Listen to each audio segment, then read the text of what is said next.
नमस्कार। आज बात करें राजीव गांधी हत्याकांड की।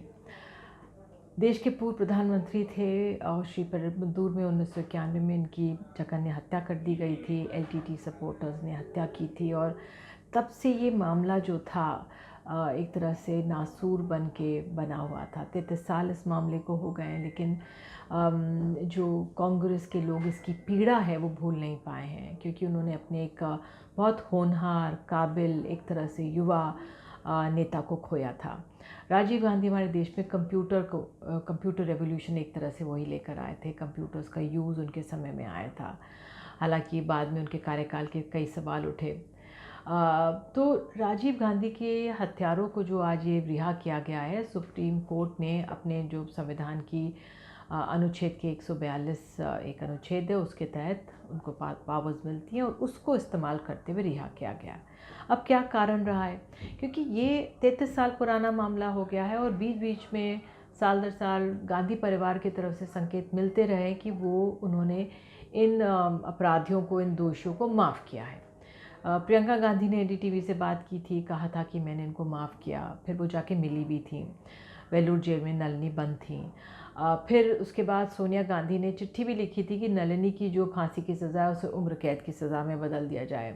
राहुल गांधी भी एक तरह से उन्होंने भी कहा कि मैंने उनको माफ़ कर दिया है। जिस परिवार ने अपने पति को खोया है, उन्होंने ही एक तरह से माफ़ कर दिया। तो लेकिन कांग्रेस पार्टी ने आज इस तरह से रिहाई के बाद प्रतिक्रिया आई है। कांग्रेस पार्टी ने बिल्कुल इसे स्वीकार नहीं किया। उन्होंने कहा है कि ये अस्वीकार्य है, ये देश की अखंडता पर हमला था। जिन मूल्यों के लिए राजीव गांधी खड़े थे उन पर यह हमला था और बहुत ही आलोचना की है कांग्रेस पार्टी ने इसकी।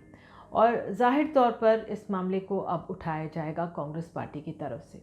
हो सकता है कि जो गांधी परिवार है और कांग्रेस पार्टी की राय इसमें अलग अलग हो, लेकिन ये एक ऐसा मसला है जो भावनात्मक तौर पर कांग्रेस के नेताओं से, कार्यकर्ताओं से जुड़ा हुआ है। जो स्नेह लगाव राजीव गांधी के साथ था वो बहुत कम नेताओं के साथ अब सामने आता है।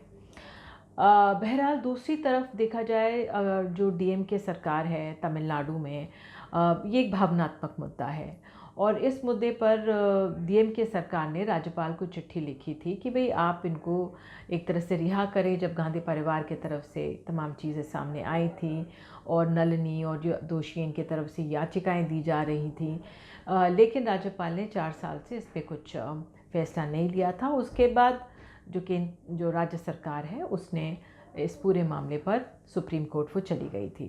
दूसरी तरफ जो केंद्र सरकार है, हमारी बीजेपी सरकार है, वो भी उन्होंने भी इसका विरोध किया था, दोषियों की रिहाई का। लेकिन अब सुप्रीम कोर्ट ने ये फैसला सुनाया है और अभूतपूर्व फैसला सुनाया है और इन दोषियों की रिहाई दी है और ये दोषी रिहा भी हो गए हैं। इनके जो कंडक्ट था जेल में उसको भी ध्यान में रखा गया है। लेकिन बहरहाल भले ही ये 33 साल पुराना मामला हो, लेकिन जो भावनाएं हैं राजनीति में जुड़ी रहती हैं नेताओं के साथ, और इसका आगामी चुनावों में क्या असर होगा या कांग्रेस इसे कैसे उठाएगी, ये देखने लायक रहेगा। तो फिलहाल आज के लिए इतना ही। नमस्कार।